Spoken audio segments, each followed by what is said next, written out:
Welcome to the podcast, JaNiece.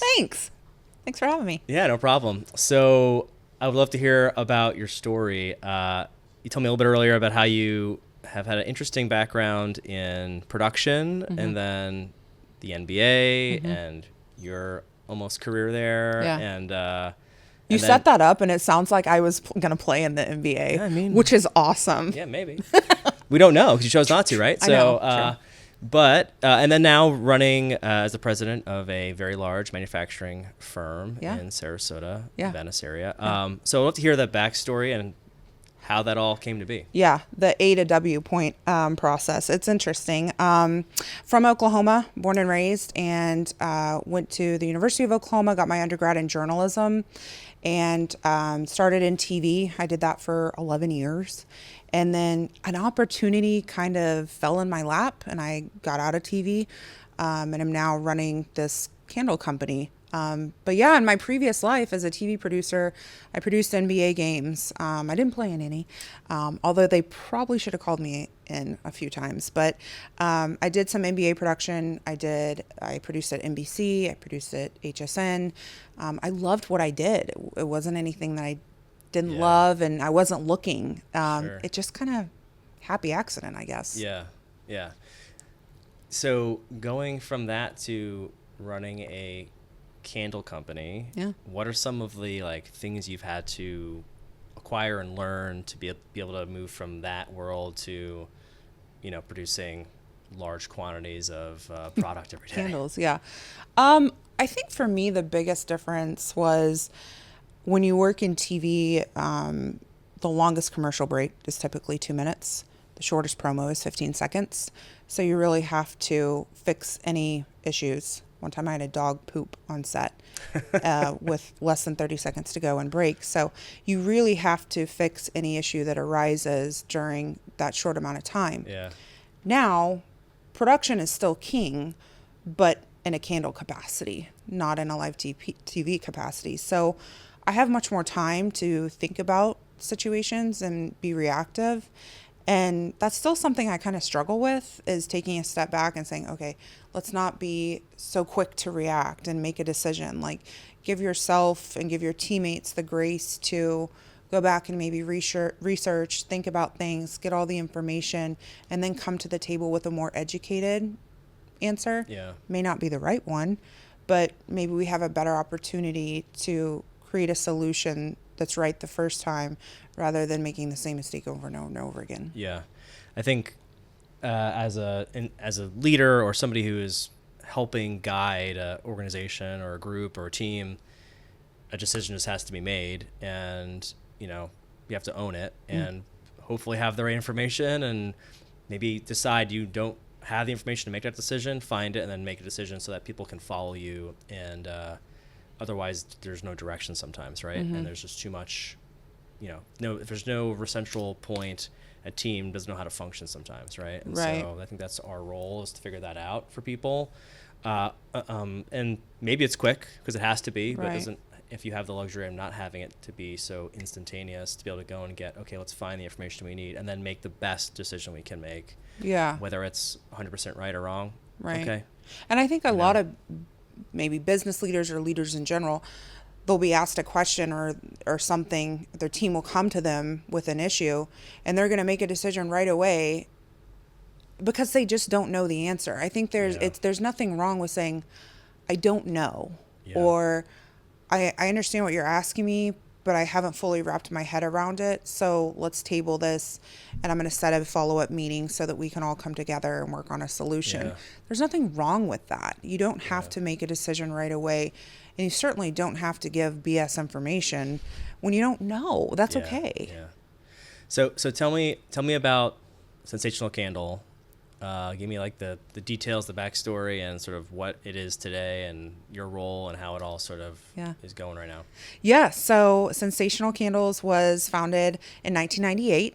It's literally the American dream story. Yeah. Started out of a garage, right? A kind of craft idea, I guess. Sure. Soaps was the first product. She got pretty good, and so she opened up a small shop on Venice, Florida, on downtown there on the island. Yeah. And, making ends meet. And one day a gal on vacation came by and bought a bar of soap, and it just happened to be the head buyer of a pretty large retailer here in the United States. So took a village to fill that first order that she got from that lady. There was a reorder, and then it became like, oh, this is pretty big, you know? Yeah. So that garage grew into a small downtown shop, grew into a manufacturing site, and has now grown into just under 100,000 square feet. We run 4 lines, can do about 50,000 a day in our slow season, up to 120 in busy season. I've got around 110 folks right now, and it doesn't stink. Yeah. Doesn't stink. It certainly has a lot of good smells. Yeah. So tell me about, as a leader, how you've had to grow. Obviously, you went from having to make like really quick decisions to be able to think about decisions, but in general, you're managing high production, and you're managing a large team, and you're managing a lot of line items and demands. How is your leadership style, or how has your sort of abilities had to sort of change over time, or what have you had to become to make this happen? Right. I think being a leader of, I keep wanting to say we're a small company. We're not a small company. Yeah. We're doing huge volume now. This Sure. isn't a mom and pop operation. Yeah. We're one of the largest manufacturers in the United States. And leading that team, there's a lot of personalities. So I think something that I've had to learn and develop is how to communicate. Not only communicate with each individual, but what motivates each individual. What motivates me may not motivate you. Yeah. And how I respond to criticism or critique may not be effective for you. So really getting to know each team player. I like to tell my peers that, you know, their goal is to think what I'm thinking before I'm thinking it, so that we're all a better, well-oiled machine. I think that's important. And I would say the last thing is something that I still work on and develop is never closing the door. And the worst day is when an employee comes to you and says, I have nowhere to sleep tonight, or I can't put food in my belly, I can't put gas in my car. That's the worst. And so it's our job as an organization, not as an employer, as an organization, to figure out how to help those people. And it doesn't mean handing out money, right? It's looking at, how do we get you financial education? How do we help you set yourself up for the future correctly? Are there any, programs that we can get you in to get you some help? Do you need to get a second job? Because as much as I want to hand out money to everybody, the business will fold at some point if we do that. Yeah. So realizing there are lives outside of our 4-6 walls that people live. It's not all about candles. It's about creating an atmosphere where people can come and produce a livelihood for themselves and their family, but also know that they're cared for on a much deeper level than a candle. Sure. No, I understand 100%. Like that, I think, there's always online keyboard warriors when it comes to these sorts of things, but, running an organization and having sort of the benevolent desires to help people versus running an organization and just being like, whatever, it's the bottom line and that's it. Two different things, but I think where it gets convoluted in the gray is that everyone just assumes like, okay, well, if you're not going to do these things, you don't care. But it's a business. It's got to run. And there's a big difference from some organizations out there where there's sort of misuse of funds versus, well, we're running a tight organization. We're running efficiently. We have to be profitable, but we can't just like throw money out the door for certain things, right? Yeah. But how else can we help? And building a culture around that, I think that means a lot. What are some of the things you're seeing in your industry when it comes to and the industry being home fragrance, right? So what are some of the things you're experiencing there from sort of where we're going in the market? What are some of the challenges in the market? What are some of the things that maybe other companies in your space are facing? And Right. I think, everything's tight right now in this current economy, right? Inflation is high. Yeah. Does everybody need a candle in their home? No, they don't. Sure. It's really something that's a commodity that we enjoy. Maybe you buy it for a gift. Sure. Maybe it's something that you celebrate. Hey, I did this milestone. I'm going to buy myself a candle or enjoy a candle, light a candle after a stressful day, whatever that is. So it's not a necessary buy. And I know that. People are spending their hard-earned money to buy a product from us. That's huge, right? But there are those folks who, at the end of the day, they just don't want an open flame in their home. And I get it. There's a safe way to burn a candle, and there's really unsafe ways to burn candles, like by drapes. Don't do that. So I think the market's going to like, what are some alternatives to that, right? Like there's reed diffusers and room sprays. There's those things where you can like plug it into your HVAC system now, and it kind of bursts the fragrance in the air. That's super cool. Like the hotel effect. Yeah. I'm all for that. It's challenging. It makes me think outside the box. What's next? Like nobody thought the taxi was going to get any better. And then Uber came along. So let me go ahead and invent the next candle. Yeah, I'm always surprised with the hotels. You walk in, you're like, what was that smell I've been smelling this whole time? Yeah. And you're like, oh, it's some sort of like light diffuser. Yes. Right? Yeah. It's nice. We all need that. You know, someone who goes to the gym like me, who has smelly clothes and stuff like that and shoes. And then, my friend would hate this, but we walked in the office the other day and I was like, something smells like a wharf in here. And I go into the kitchen and he had started microwaving a sea bass and some scallops that he had for dinner the day before, not thinking that it was going to be, And he's like, yep, I messed up. Like, yeah, Big time. The whole office smells like Get out of here. I'm down by the water side, picking up a shipment of fish. But yeah, like the smell, right? So when they have clients come in the office, you want it to smell good, or just in general in life, you're like, it's just a soothing fragrance. Yeah. I have a tobacco vanilla bourbon candle or something. I think I love got, it. Right? Yeah, my Friday night. Get it? That's right. I'm sure you have a lot of fragrances in the office. Well, we're not allowed to burn candles in the office for safety reasons because somebody, I won't say who, our owner, left a candle burning in his office overnight, and that was done. So we have a research and development lab with a very sophisticated HVAC system. It is safe to burn in there. That is who is allowed to burn in our facility. Everybody else, I burn all the time, but I have to take my candles home. And that's probably more actually what the end customer is going to experience anyways. So it's better that way.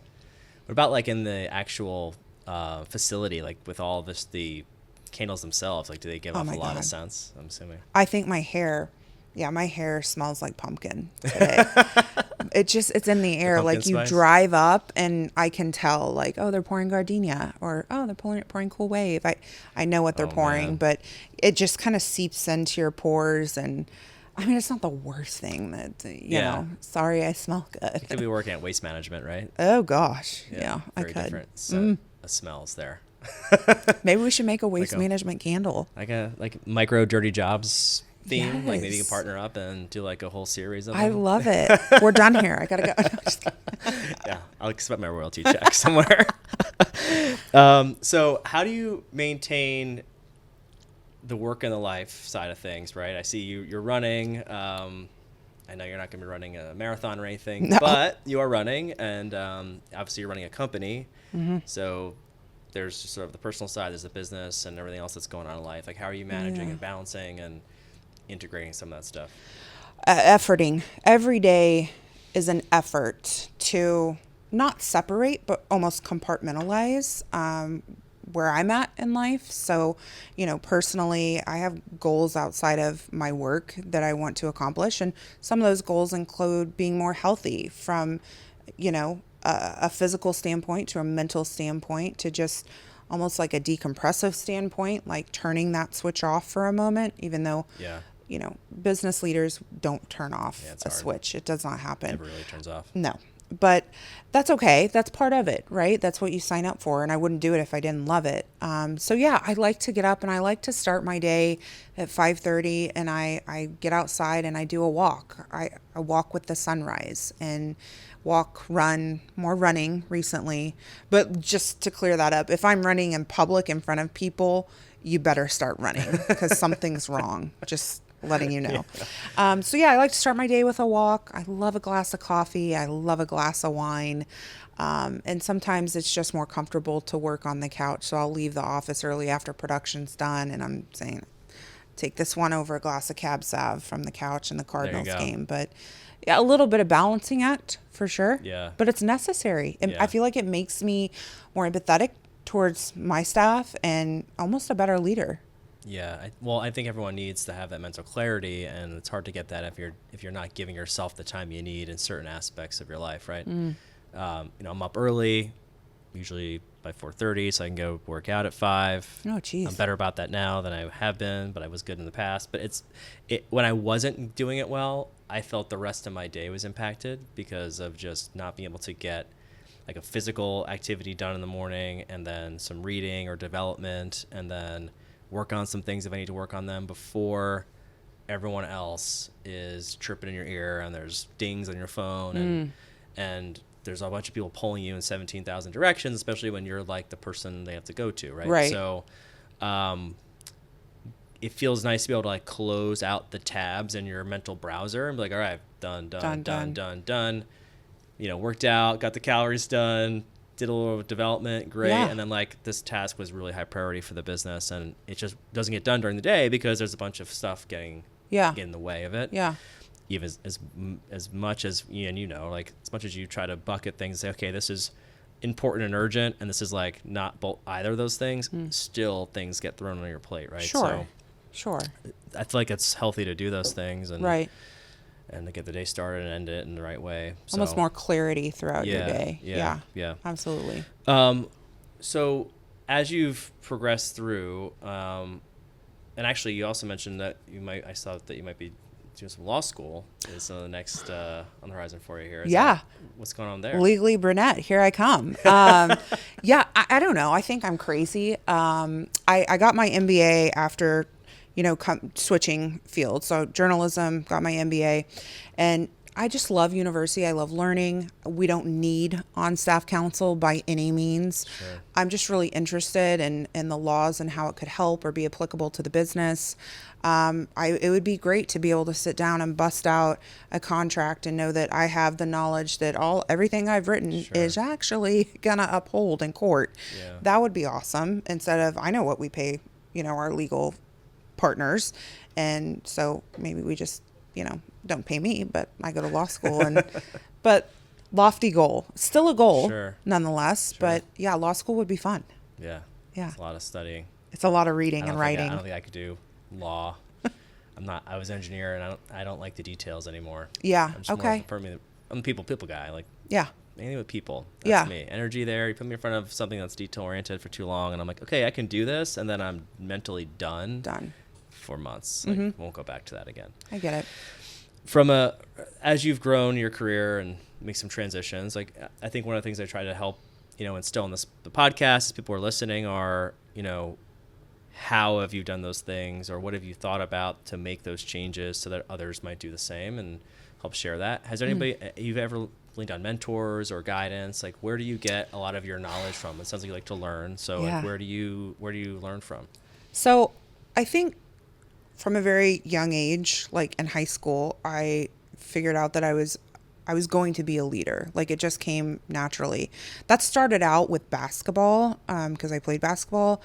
And in that realm, like, I had a great high school coach. And then I had, I graduated there, and then I had a great coach in college, and then graduated from that. And then every single, station general manager or leader, and in every production facility, and even now, I've had somebody that I picked up little bits and pieces from along the way.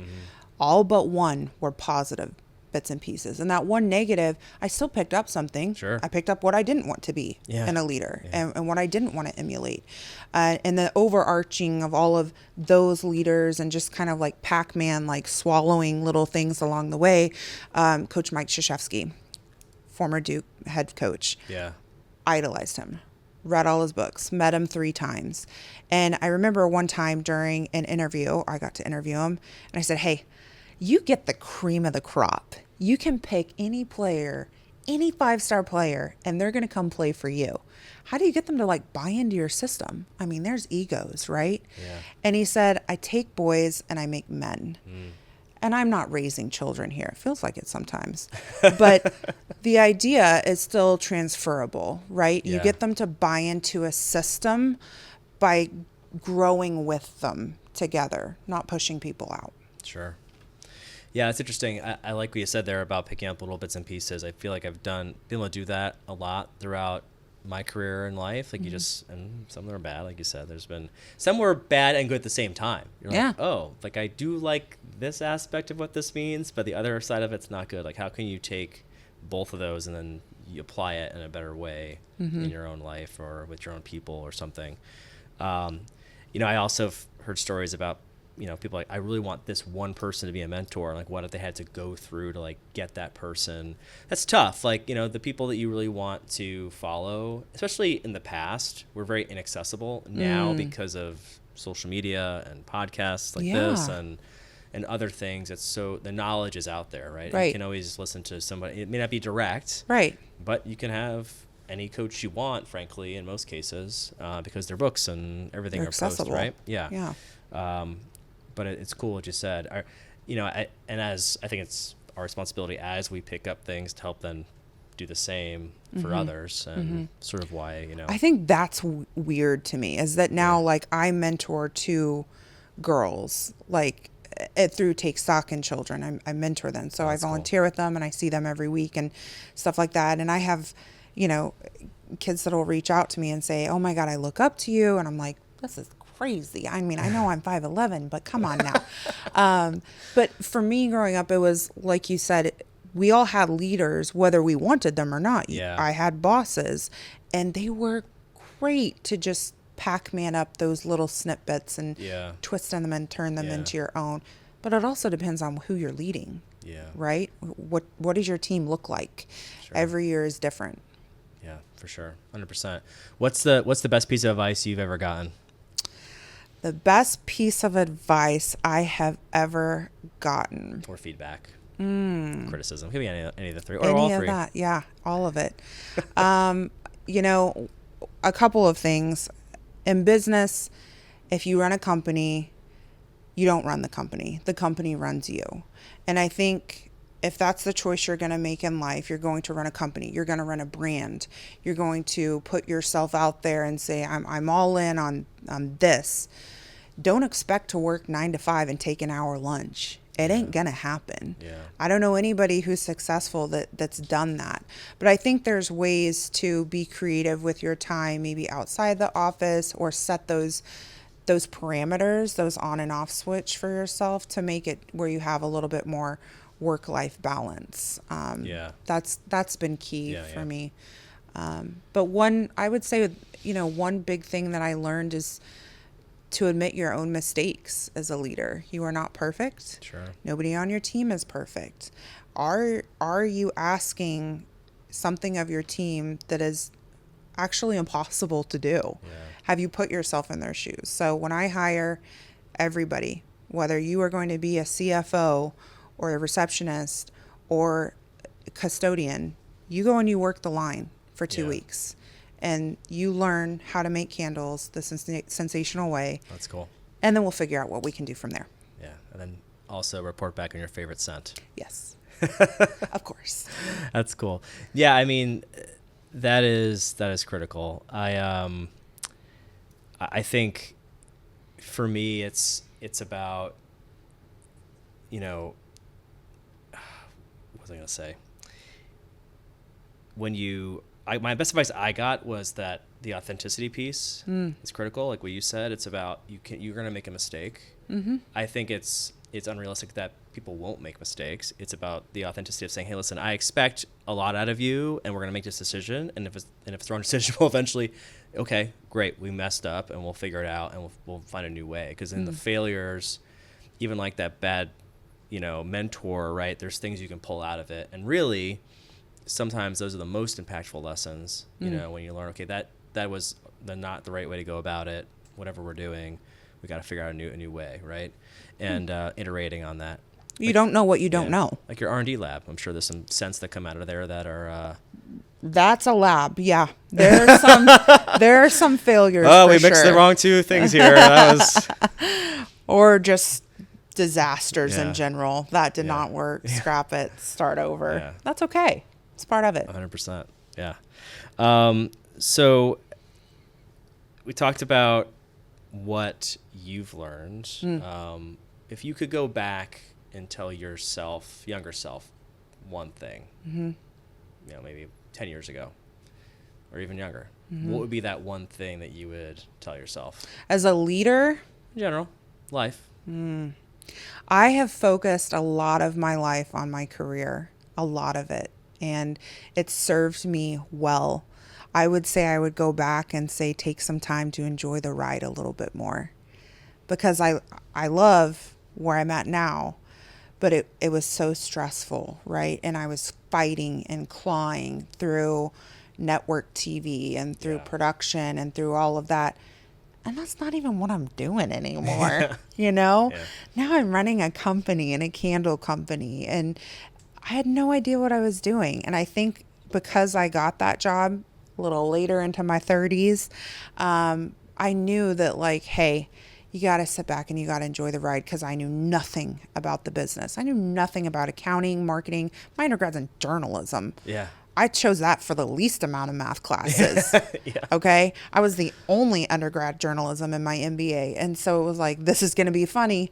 This is going to be a ride. But I would tell my younger self, enjoy it. You can still learn, Sure. be gracious and be a leader, but you don't have to be so uptight all the time. Right. Yeah. Right. I love that. So some quick questions. What is your favorite scent? So in our email signature, we have a headshot, and then each of us get to pick what our favorite scent is nice. to share out. And I think that's important. So mine is our classic. It's called Christmas Spirit. It is one of the OG fragrances that started the company. In Christmas time, we call it Christmas Spirit. When it's not Christmas, we call it Sherwood Forest. I don't know what they're doing out there. I think they're eating it or something, but it's just a great classic pine. Sherwood Forest. Yeah. Classic. What's your least favorite? It's one of our best sellers. Yeah. Yes, it's called Storm. It's also called Tangerine Guava. I think every fragrance company in the world does it. It's kind of modeled after Anthropologie's Volcano, Capri Blue, one of the best-selling fragrances of all time for home fragrance. I just think it's overplayed. But it sells. It's like the classic and a lot of It's all like, the classic. It's like a rose, stores. right? Yeah. It's like you see a rose. It's a rose. It's classic. I know it's going to be safe. I'm going to pick it up. I'm going to buy it. I still have it in my home. Yeah. I do, but it's just not my favorite. What are some of the top fragrances in the space? Like what with you, competition in general? Like You ain't going to believe this. Men are driving the market. They are. It's that like smoky tobacco vanilla. It's that whiskey zest citrus. It's like a more complex, deeper, woody fragrance. And I love it. I'm here for it. Let's cool. keep this up, folks. Yeah, it's really like soothing, cozy. Yeah. Cozy. Yeah. Elevated grandpa chic. What are some of the weirdest smells that are out there? I have had, so we private label too. So Okay. anybody can come to us with an idea, and I've heard them all. I once had a company ask for a chlorine smelling candle. Yeah. They run a pool company? Like, what do they do? No. It was like a graphic design company. And I was like, I'll hit it. So that I've had some weird stuff. Give me the smell of the essence of, Kearney, Oklahoma. And I'm like, I'm from Oklahoma. I've never been to Kearney, Oklahoma. I don't know. What does that smell like? A corn dog? A corn dog fragrance. How many of those sold? We didn't get very far on that one. It was Corn dog. bad. I was Corn like, this dog smells candle. like Wrigley Field to me. Yeah. I've had some really odd requests. Yeah. That's interesting. Yeah. Corn dog. Yeah. Nothing would surprise me. Yeah. That's wild. Is there like a place people can go make their own designs? Oh yeah, we will help you if you don't have a logo, or like you have a concept, you want to send me like your Pinterest board or something. Like I I kind of lead the way as far as like artwork or fragrance development. But like, yeah, we've got people that'll come to us and say like, this is, I want to do, this gargoyle on top of this here. And I'm like, that's going to look terrible. But yep, we'll do it. Whatever you want to do. Yeah, absolutely. Yeah. Wow. We all have a dream. We all have a dream for oddly smelling candles. Yes. I just can't get over the corn dog scented candle. I'm really delicious. Maybe I have to order one just to figure it out. Maybe like light that one and like a nachos candle at the same time. And a pretzel and some peanuts. Yum. I think grass, I guess. Oh, yes. You're talking my language. It's just a baseball. Talk dirty stadium. to me. Yeah. I love it. So give us a little bit of sort of behind the scenes of like what a day-to-day is like, running a candle company, but also a manufacturing company. Yeah. And then also, I would say a mid-market company in Florida. Yeah. So I'm on the board of directors for Sarasota and Manatee Area Manufacturers Association. So I'm really involved in education and advocacy with them. I volunteer for Take Stock in Children as well. Of course, I have family and friends. But a day-to-day, I don't know, I go in somewhere between 8:30, usually leave between 4:30, 5 o'clock. I can be meeting with fragrance houses. They're pitching me trends decks. They're showing me new fragrances that are rolling out. We'll be concepting new artwork for what does spring 2025 look like? What is the hot new pumpkin fragrance of 24? Do we have it correct yet? Production, where are they out on the schedule? So wait, the pumpkin fragrance changes each year? Yes. Like it's not, the pumpkins don't stay the same? No, absolutely not. You can't just do a pumpkin fragrance. This year, it's going to be pumpkin pistachio. Mark my words. Wow. You have to put a spin on a pumpkin. That sounds like a Starbucks coffee. That's where I got it from. I love it. That was so good. A lavender pumpkin as well. I think that's going to be big. But you can't, everybody has a white pumpkin. Everybody has a pumpkin spice. Yeah. Give me something cool and original. Do something a little different. I'm also rolling out a dill pickle popcorn fragrance. Oh, wow. It is so good. Like, my mouth is salivating thinking about Dill it. pickle popcorn. It is so good. It smells just like dill pickle popcorn. My God. Any pregnant woman is going to go crazy. You're going to go crazy for that? Yeah, for sure. For sure. I can't wait for that one. Yeah. What's a fun fact about you that maybe people know, maybe they don't know? Yeah. I am often told that I have a hard outer shell. I run a tight ship. Like, I think that one of the worst things you can be as a leader is very closed off to where you're not giving feedback. Like, that's a big bugaboo when you have an annual review and you wait to communicate how somebody's doing till their annual review. You've lost so much time and resources and improving that team member just because you wanted to wait till an annual review time. Yeah. So everybody knows where they stand with me, good or bad. You know what side you're on with me. Yeah. I always give a second chance, but you make the same mistake twice. It's either you don't care or you're lazy, and I don't have time for that. Sure. So that's, I think, wearing that hat, holding a tight ship, I walk into production and everybody kind of, okay, let's get back to work. And that's a good thing. Yeah. But at the same time, I don't think that people know that, like, I'm also an emotional person, right? The worst day is a layoff. The worst day is when an employee comes to me and says, I have nowhere to sleep. I have nothing to go buy myself dinner or put gas in my car.